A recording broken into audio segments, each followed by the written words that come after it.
أعوذ بالله السميع العليم من الشيطان الرجيم قل إن كانت لكم الدار الآخرة عند الله خالصة من دون الناس فتمنوا الموت إن كنتم صادقين ولن يتمنوه أبدا بما قدمت أيديهم والله عليم بالظالمين ولتجدنهم أحرص الناس على حياة ومن الذين أشركوا يود أحدهم لو يعمر 1000 سنة وما هو بمزحزحه من العذاب أن يعمر والله بصير بما يعملون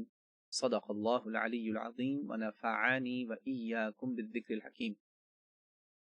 اللہ کے فضل سے آپ نے ابھی سورہ بقرہ کی آیت نمبر 93، 94 اور 95 یہ 3 آیات کی تلاوت سنی۔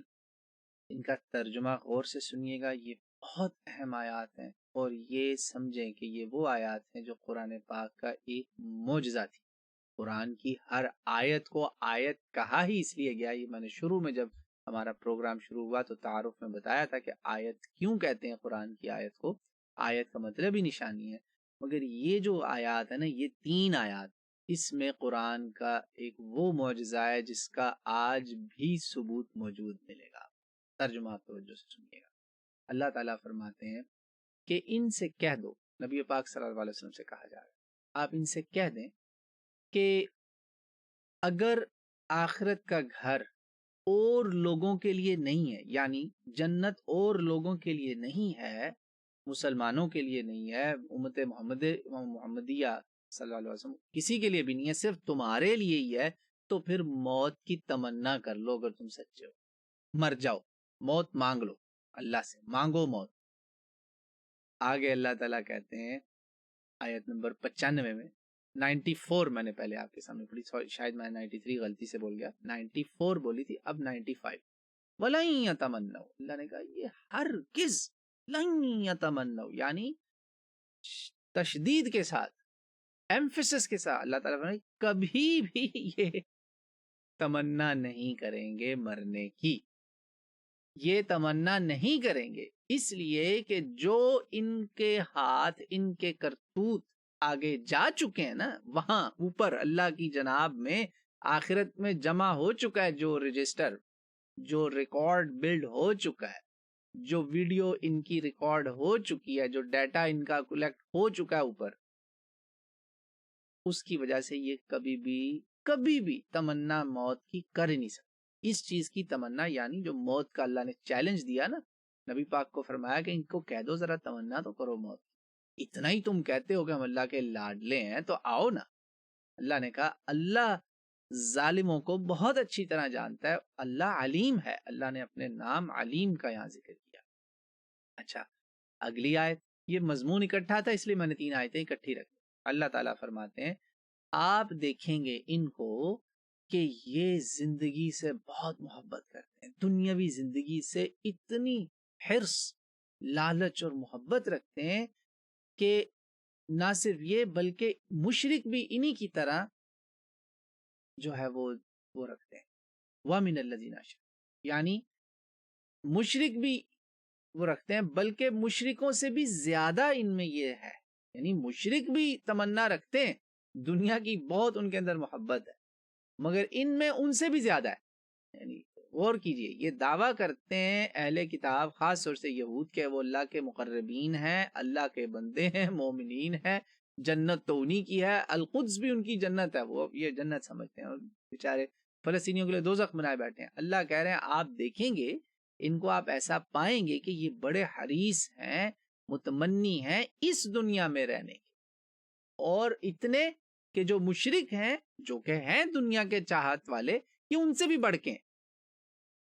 کتنی بڑی بات ہے۔ اللہ پھر آگے کہتے ہیں، جیم ہے اس کے بعد اگلا حصہ، تم ان میں ایسے بھی لوگ دیکھو گے، جو ان میں کوئی ایسا بھی تمہیں ملے گا جو 1000 سال کی زندگی کی تمنا رکھتا ہے، مگر یاد رکھنا اتنی لمبی عمر بھی اگر کسی کو مل گئی تو وہ عذاب سے اس کی لمبی عمر اسے نہیں چھڑا سکتی، کیونکہ جو یہ کام کر رہے ہیں سب اللہ انہیں دیکھ رہا ہے۔ یہ ہے سادہ سا فہم والا سلیس ترجمہ، سب سمجھ میں آ گیا ہوگا۔ اب یہ ترجمہ دیکھ کے تو آپ کو واضح پتا چلا ان آیات میں اللہ تعالیٰ نے ایک چیلنج کیا۔ چیلنج یہ کہ بھائی ایک بندہ کہتا ہے کہ بھائی مجھے اللہ سے بڑی محبت ہے، اللہ تو ہمارا ہی ہے، ہم اللہ کے چنے ہوئے ہیں، ہمیں اللہ نے یہ مقام دیا، یہ دیا، یہ دیا۔ تو پھر اگلا سوال، اگر آپ مسلمان بھی یہ دعویٰ کریں گے تو اگلا کوئی پوچھے گا کہ بھائی پھر آخرت کی بتاؤ کیا تیاری کی؟ اگر آپ اللہ کے اتنے ہی ہیں تو آپ اللہ کے پاس پہنچ جائیں نا۔ مسلمان تو ہر وقت اس کو تیار ہونا چاہیے، ہم تیار نہیں ہیں انفارچونیٹلی۔ مگر یہ جب یہ دعویٰ، اس لیے ہمارے اوپر شکر ہے ہم نہیں اس آزمائش میں آئے۔ اللہ تعالیٰ نے یہ چیلنج اتارا رسول اللہ اور وہاں جو یہود تھے ان کے بیچ میں۔ جی اس آیت مبارکہ کو آپ یہی سمجھ لیں جیسے مباہلہ عیسائیوں کے ساتھ ہوا تھا نا رسول اللہ کا، یہ بھی مباہلہ ہی ہے، یہ بھی آیت مباہلہ ہی سمجھیں اس کو، یہ آیات مباہلہ ہی ان کو سمجھیں۔ ان کی اصطلاح مفسرین نے کہا آیات تمنا، یہ تمنا کا چیلنج تھا۔ مسند آف امام احمد ابن حنبل کے اندر مرفوع حدیث موجود ہے، پہلی جلد میں اس کی حدیث کا نمبر ہے 248 اور سلسلۃ الصحیحہ کے اندر حدیث کا نمبر ہے 3296 اور عبداللہ ابن عباس رضی اللہ عنہما کا قول بھی موجود ہے۔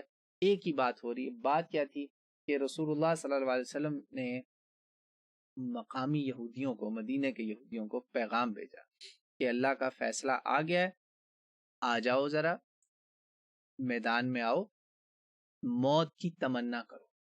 یعنی میدان میں آنے سے مراد فزیکلی نہیں کہا کہ تم آ جاؤ، بس چیلنج آ گیا، چیلنج ایکسیپٹ کرنا ہے تو کر لو۔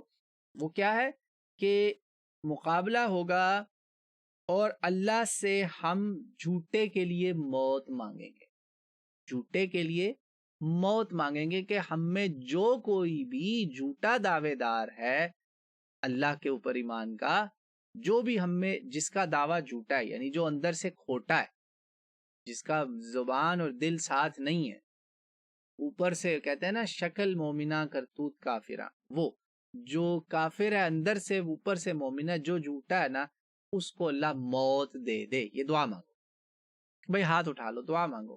یہ یہودیوں کے ساتھ مباہلہ، یہ یہودیوں کے ساتھ مباہلہ تھا، اور بالکل عیسائیوں کی طرح، نجرانی عیسائیوں کی طرح۔ یہ ایکچولی پہلے ہوا ہے، عیسائیوں کے ساتھ بعد میں ہوا ہے۔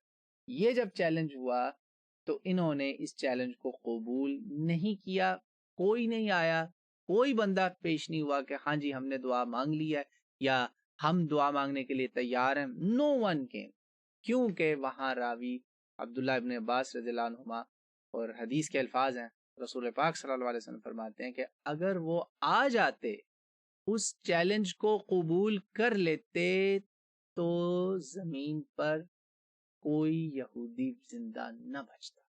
جی ہاں، یعنی موت طلب کر لیتے تو یہ سب نہ صرف مر جاتے بلکہ جہنم میں ان کو موت کے وقت ان کی دکھا دی جاتی کہ یہاں جا رہے ہو جہنم میں۔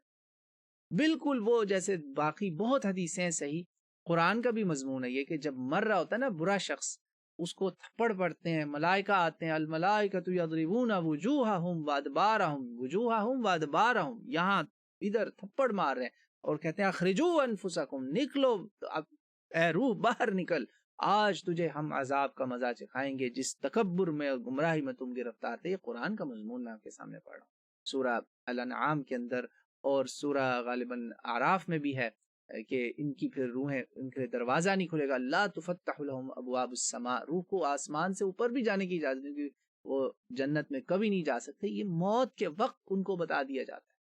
تو ان یہودیوں کو بھی، یعنی اگر یہ مقابلہ کرتے تو سب کے سب حدیث کے متن کے مطابق میں آپ کو بتا رہا ہوں جو مرفوع حدیث ہے، سب مر جاتے اور اپنی جگہ بھی جہنم میں دیکھ لیتے، سب نے مر جانا تھا۔ اور یہ چیلنج دوسری مرتبہ ریپیٹ بھی ہوا ہے. جی ہاں، یہ چیلنج ابھی نہیں صرف ایک بار آیا، یہ پھر آیا. سورہ جمعہ جب اتری وہاں بھی اللہ نے پھر کہا کہ ان کو کہو آؤ. تم اتنے اللہ کے اگر برگزیدہ ہو کہ اب تم آخر میں میرے پیارے نبی کا بھی تم انکار کر رہے ہو. آؤ ذرا پھر تمنا کرو نا کہ اگر تم اللہ کے بندے ہو تو آؤ پھر اللہ سے ملنے. فیس کرو نا، فیس ہم کہتے ہیں نا، فیس دا ججمنٹ. پتا چل جائے گا، دودھ کا دودھ پانی کا پانی. جو سچا ہوگا وہ زندہ رہے گا، جو جھوٹا ہوگا وہ مر جائے گا. اس کو عذاب کی موت آئے، یعنی وہ مارا جائے گا. اس کے دو ایک مطلب تو ظاہری تھا، وہ بھی بعض مفسرین نے لیا، تابعین اور صحابہ میں بعض کے اقوال ہیں کہ یہ ایک چیلنج ہے کہ بھئی اگر تم اتنے ہی سچے ہو تو موت کی تمنا کر لو. مگر اس کے پیچھے دوسری بات یہ ہے کہ اگر یہ تمنا کر لیتے، فرض کرو کہ چلو ہم جواب ہی دے دیتے ہیں، کیا ہے، ہاں بھی ہم کرتے ہیں تمنا، یہ کرتے تو صحیح ذرا. یہ ہمارے نبی پاک صلی اللہ علیہ وسلم بتا رہے ہیں، معجزہ ہے کہ یہ کرتے اگر تمنا تو یہ مر جاتے، ایک بھی زندہ نہ رہتا. ان پہ موت واقعی میں آ جانی تھی. اللہ اکبر. سوچیں آپ ذرا، یہ ہے قرآن زندہ معجزہ کہ کوئی آج اٹھ کے کھڑا ہو کے اگر کہے، سارے یہودی اکٹھے ہو جائیں کہ لو جی ہم تمنا کرنے لگیں کہ ہمیں موت دے دے قرآن کو جھوٹا ثابت کرنے کے، شاید یہ آج بھی ان کو موت آ جائے، شاید آج بھی یہ مر جائیں. جرت آج تک کسی یہودی نے اس لیے نہیں کی کہ بھئی سارے یہودی اکٹھے ہوں، ہزاروں کا مجمع اکٹھا ہو، دعا مانگنے لگیں ہم اللہ سے کہ یہ اگر ہم جو ہے نا حق پر ہیں تو یہ ہو، اور اگر حق پر نہیں تو یہ انہوں نے کبھی یہ چیلنج آج تک قبول نہیں کیا. مگر مدینے کے لیے تو حضور پاک نے فیصلہ فرما دیا تھا کہ مجھے اللہ نے بتا دیا ہے کہ یہ اگر تمنا کر لیتے تو یہ سب کے سب مر جاتے اور جہنم میں اپنا ٹھکانہ بھی دیکھ لیتے موت کے وقت، جیسے بدبختوں کا قرآن میں مضمون ہے. یعنی اس حدیث کا جو مضمون ہے وہ قرآن سے بھی تائید ہو رہی. یہ ہے قرآن، اس کی ہر آیت اللہ کا معجزہ ہے، ہر آیت اللہ کی وحدانیت اور حقانیت کا ثبوت ہے. اللہ تعالیٰ نے ایسے چیلنجز مشرکوں کو بھی کیے. سورہ طٰہٰ میں، سورہ مریم میں کہ قُلْ مَنْ كَانَ فِي الضَّلَالَةِ فَلْيَمْدُدْ لَهُ الرَّحْمَٰنُ مَدًّا. تم سمجھتے ہو کہ تم حق پر ہو اور مسلمان گمراہ ہیں، تو چلو پھر اللہ تعالیٰ الرحمن، اس الرحمن کو کہو کہ وہ تم پر جو ہے نا عذاب یا کوئی بدیاں یا کوئی مصیبتیں نازل کر دے جو بھی گمراہی میں، جو بھی گمراہی میں، مسلمان یا مشرکوں کو بھی یہ چیلنج ہوا مکہ میں، پھر یہ چیلنج یہودیوں کو ہوا، اور تیسرے نمبر پہ یہ چیلنج مباہلہ کی شکل میں آیا 61 سورہ آل عمران کے تیسرے سپارے کے ثلاثے پر بھی ہوا. کیا آ جاؤ، فَقُلْ تَعَالَوْا نَدْعُ أَبْنَاءَنَا وَأَبْنَاءَكُمْ وَنِسَاءَنَا وَنِسَاءَكُمْ وَأَنفُسَنَا وَأَنفُسَكُمْ ثُمَّ نَبْتَهِلْ فَنَجْعَلْ لَعْنَةَ اللَّهِ عَلَى الْكَاذِبِينَ. کذابوں پر وہاں بھی لعنت ہوئی. یہ نہ مشرکوں نے چیلنج قبول کیا مکہ کے، نہ یہودیوں نے یہ چیلنج قبول کیا، دو بار ان کو تو ہوا، اور عیسائیوں نے بھی. عیسائیوں نے تو بھائی ہاتھ جوڑ کے معافی مانگی اور جزیہ پہ تیار ہوئے، کہا ہمارے ساتھ ایک بندہ بھی بھیج دیں. آپ بالکل نہیں، ہم نے نہیں یہ کرنا.